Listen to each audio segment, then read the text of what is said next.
Cassette 1, Side 1. Practice Test 1. You will hear a number of different recordings, and you will have to answer questions on what you hear.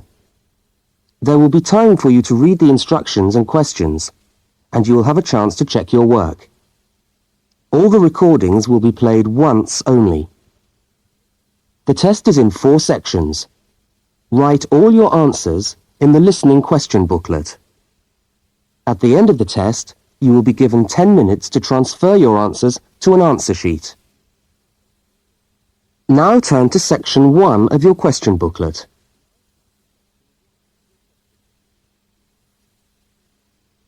Section 1. You will hear a telephone conversation between a woman and a police officer. First, look at questions 1 to 5. For each of the questions, 4 alternatives are given.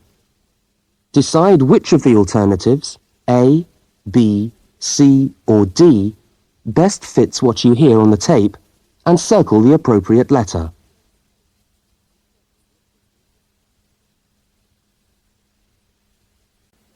Now we shall begin. You should answer the questions as you listen, because you will not hear the recording a second time. Now listen carefully to the first part of the conversation, and answer questions 1 to 5.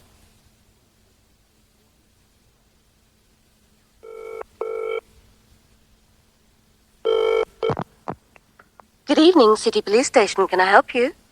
Oh, hello. I'd like to report a stolen briefcase, please. Just a minute and I'll put you through. Lost property, can I help you? Oh, yes. I've had my briefcase stolen. Okay, I'll take some details. Tell me what it looks like, first of all. Well, it's a soft leather one, you know, not a heavy box type like a man's. And how does it close? It's got buckles at the front, 2 of them. They're gold-plated ones. Fine. Was it locked? No, I'm afraid not. Never mind. Any distinguishing features? Pardon? Any marks or badges on it that make it stand out? Only the brand name. And where's that? It's on the back, at the bottom in the left-hand corner. It's saggy. Oh, and there's a scratch. It's quite bad, but small, directly above the brand name.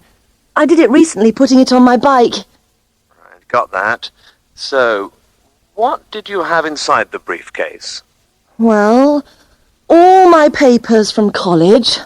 It's so frustrating, but thank goodness for computers. I haven't lost them completely. Yes, you're lucky. I had my wallet in my pocket, so I didn't lose that. But there were also my pens, which I got for my birthday, and a novel I was planning to read on the train. Right. Where exactly did you lose the briefcase? Well, I couldn't believe it. I was standing on the platform. It was right next to me. You were holding it?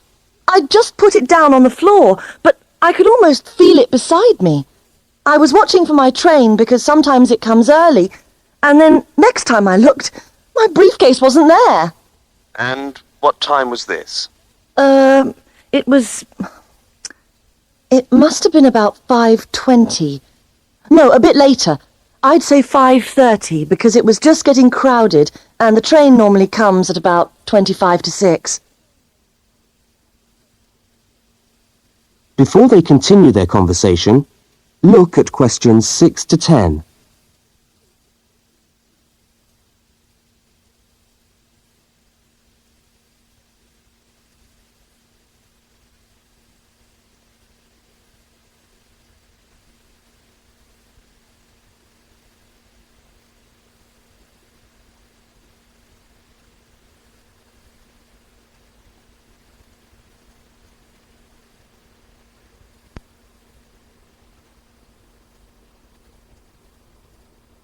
As you listen to the rest of the conversation, complete the form by filling in the numbered spaces 6 to 10. Right. If you'll just give me some personal details. Yes, What name is it? I'm Mary Prescott. Can you spell that? Yes, it's Prescott. C-O-T-T. And your address? Flat 2, 41 Fountain Road, Canterbury. Fountain Road. Yes, number 41. And have you got a contact telephone number? Yes, it's 752239. 752239. Fine. One last question. What would you say the value of your briefcase is? Including the contents? Yes. Just a rough estimate is fine. Oh, I'm not sure. Well, the briefcase itself is quite new. I bought it last month for £40. I suppose about £65. The contents are worth about £20 or £25 at least. That's fine. Well, if you could come down to the station tomorrow, you can sign this form and have a look at what we've got here. Okay, thanks. Bye. Goodbye.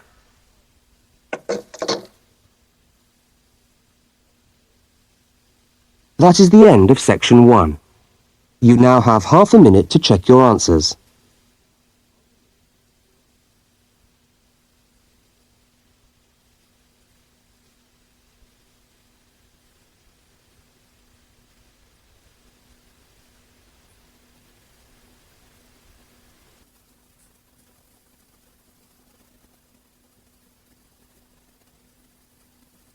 Now turn to section 2.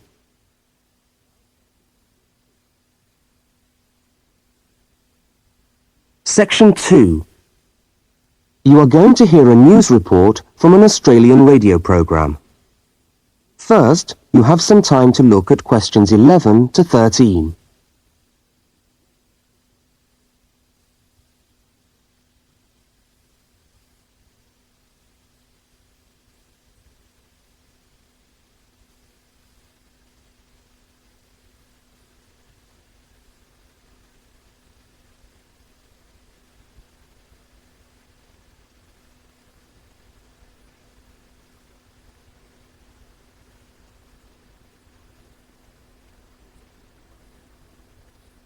Now listen to the news headlines and tick the 3 other items which are mentioned.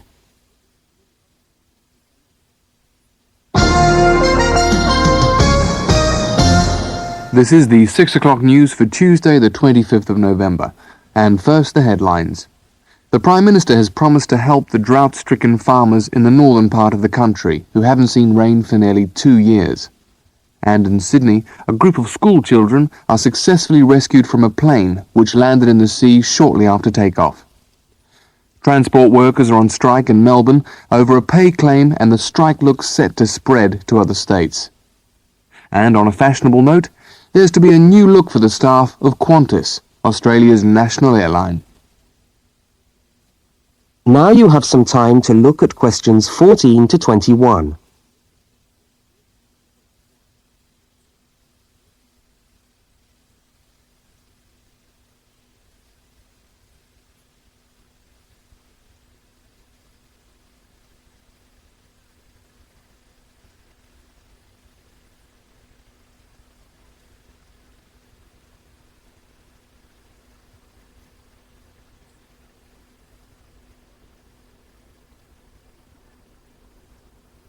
As you listen to the rest of the news, complete the notes in the spaces provided.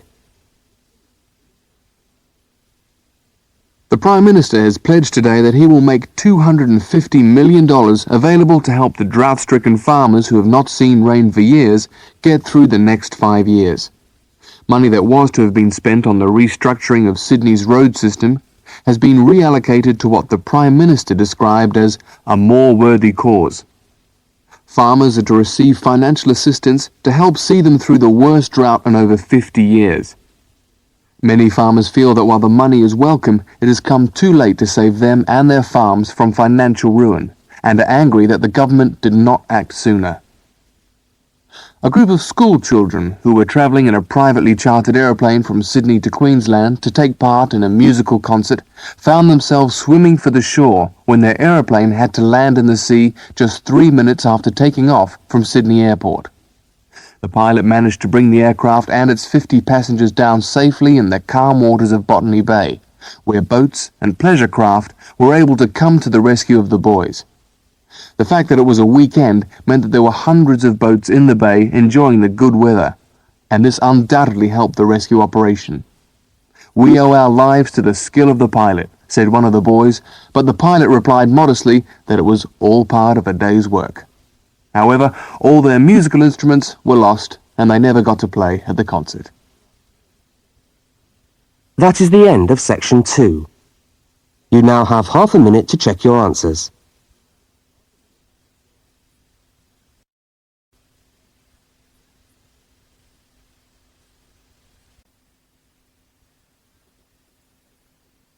Now turn to section 3.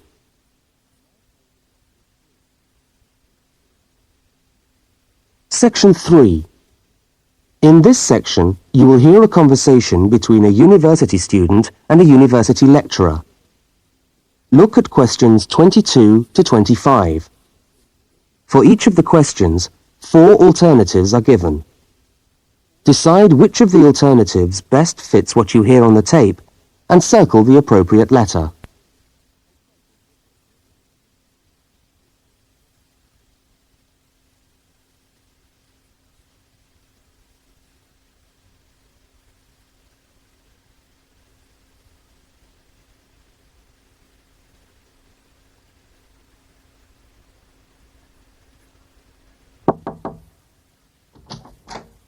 Hello.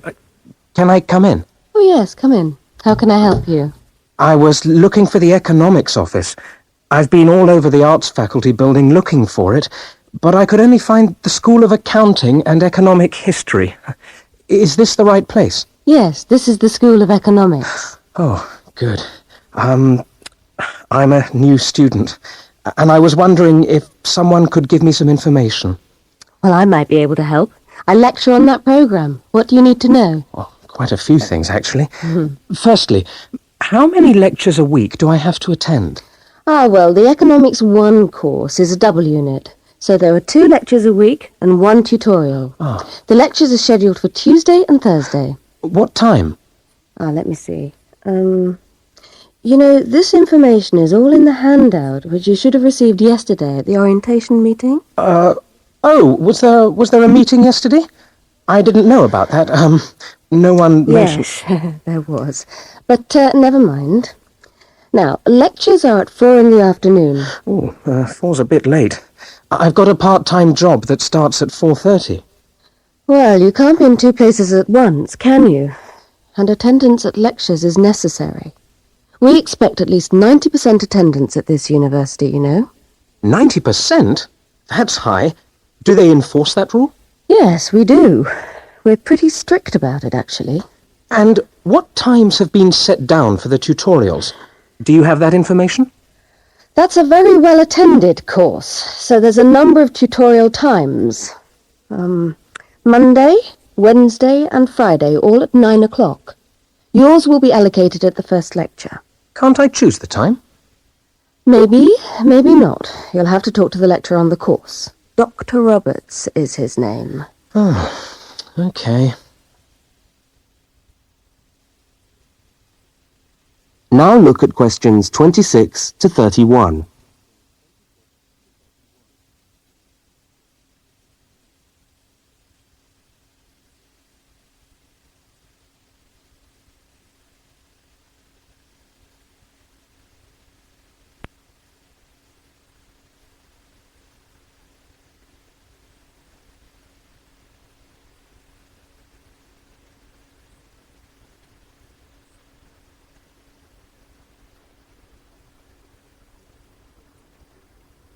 As the conversation continues, complete the notes in the spaces provided. Anything else I can help you with while you're here? Well, yes, actually. Do you know what the course requirements are? I mean, how much work is expected for this course? Well, you have to complete a tutorial paper. What does that involve? Well, it's a piece of work on a given topic based on some set reading texts. You'll have to give a small talk to your tutorial group. How long does that have to be? Oh, about 25 minutes usually. I have to talk for 25 minutes? Yes, that's right. And then you have to write up your piece of work and give it to the lecturer to be marked. Right. And is that all? No, you also have to complete a 3,000-word essay on a topic. Can I choose the topic? Yes, usually you can. Right. That shouldn't be too bad. And in addition to that, there is an exam. An exam? What sort of exam? Well, it's an open book exam. Does that mean I can have the textbook with me during the exam? Yes, that's right. And can you give me any idea about the content of the first year of economics, so that I can get into some reading? Well, you'll be getting the reading list next week when lectures start. All the books are in the library. Yes, but won't everyone else take them out as soon as they get the reading list too? Well, yes, they might. But most of the important ones are held in closed reserve. That's a part of the library where you can go to read books, but you can't take them out of the building. What did you call that section of the library? Closed reserve. However, we do recommend that you buy the core books. You'll find them useful and you'll need them for the exam. Yes, I suppose I will. But what is the focus of the course? Well, the course at this university has a vocational focus. That is, a focus on preparing its graduates for work. So we're orientated very much towards employment. Oh, so my chances of getting a job are good. Well, provided you get good results. Well, look, thanks for your time.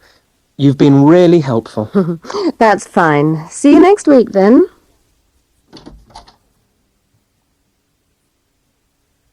That is the end of section 3.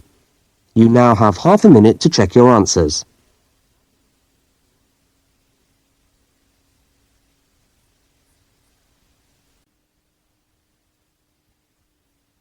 Now turn to section 4.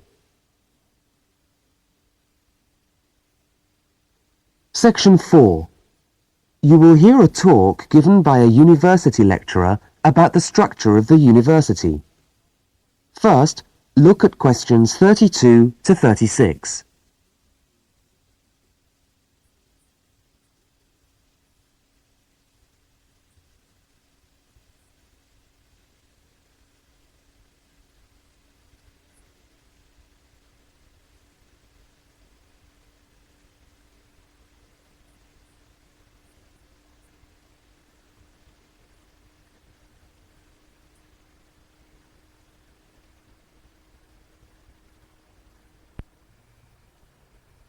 Now listen and answer questions 32 to 36.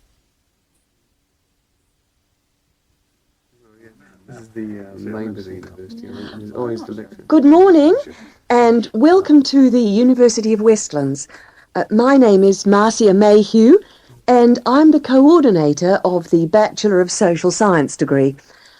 This morning I'd like to tell you about the structure of the university and about some of the requirements of the degree that you're about to enter. The Bachelor of Social Science is in one faculty within the university. That is the faculty where I work, known as Arts and Social Sciences.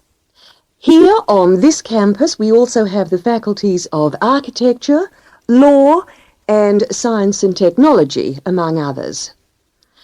It's important to know something about the structure of the faculty because as you go through your course, you may need to call on members of the staff to help you. At the top of the faculty, we have a dean, and below the dean, we have 3 divisions. Each division has a divisional head, and your degree is located in the Division of Social Sciences. Within each of the divisions, there are the departments. And each of these offers the different degrees. For instance, 2 of the departments which offer the major subjects for your award are sociology and psychology. Each has a departmental head, but for practical purposes, the people you are going to see the most of are myself as coordinator of the Social Sciences degree and the actual lecturers who are teaching the subjects that you are taking. For instance, in the first semester, you'll be doing 4 subjects: psychology, sociology, history, and economics. If you have any problems or difficulties, not that I'm anticipating you will, but you never know, then you should go and see your lecturers. For instance, you may find that you can't meet a deadline for an essay, or perhaps you're having problems with attendance. These seem to be the two most common problems that students face.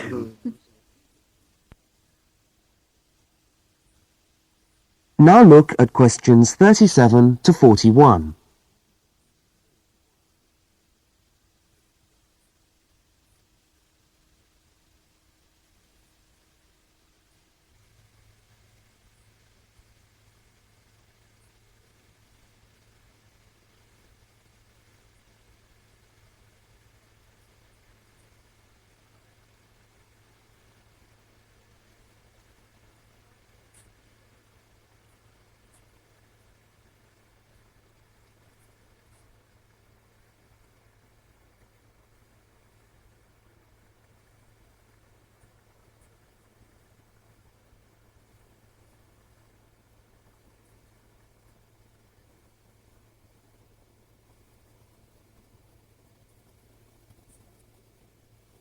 As you listen to the rest of the talk, answer the questions 37 to 41. If your lecturers are unavailable, you can always come and see me in my office. I'm available on Wednesday and Thursday mornings and on Friday afternoons. Outside these hours, perhaps you could ring the secretary and make an appointment. Now, you'll note that all of the subjects which you undertake in the first year are composed of lectures and tutorials. A lecture is about an hour long and a tutorial usually runs for about 2 hours. A lecture is rather like what I'm doing now, where one person will talk to all of you together on a subject. Now, we do ask you to try to attend the lectures. A tutorial is perhaps where most of the learning occurs at a university. You will be divided into groups of between 12 and 15 students, and each week one of you will have to present a piece of work to the group as a whole, and then the group will discuss what you've said. It's this discussion, this exchange of ideas, which really constitutes the basis of university learning, in my view. Listening to lectures in many ways is just giving you information that you could access for yourself in the library. But the discussion at the tutorial is very important. This doesn't mean that you shouldn't go to the lectures, though. Other factors to be particularly concerned about are the structure of essays and delivery of written material. And in particular, I would like to mention the question of plagiarism. Plagiarism is taking other people's work without acknowledging it. That is, without saying where it comes from. Now, of course, all essays are based on research done by other people, but you must remember to attribute the work to the original writer. And while it's a good idea to work with other people, don't hand in work which is exactly the same as your friend's work, because we will notice. If you don't acknowledge the source of your information, then you run the risk of failing the subject, or in very serious cases, you might be denied entry to the university. Last but not least, stay in touch with us. If things are getting you down, don't go and hide. Come and talk to us about it. That's what we're here for. Right. Thank you very much for coming along today.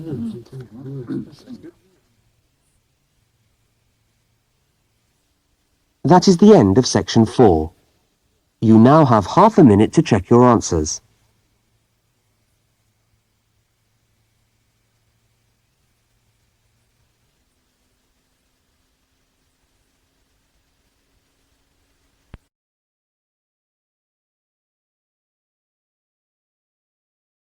That is the end of your listening test of Cambridge Book 1 Listening Test 1. You now have 10 minutes to transfer your answers from the question paper to your answer sheets.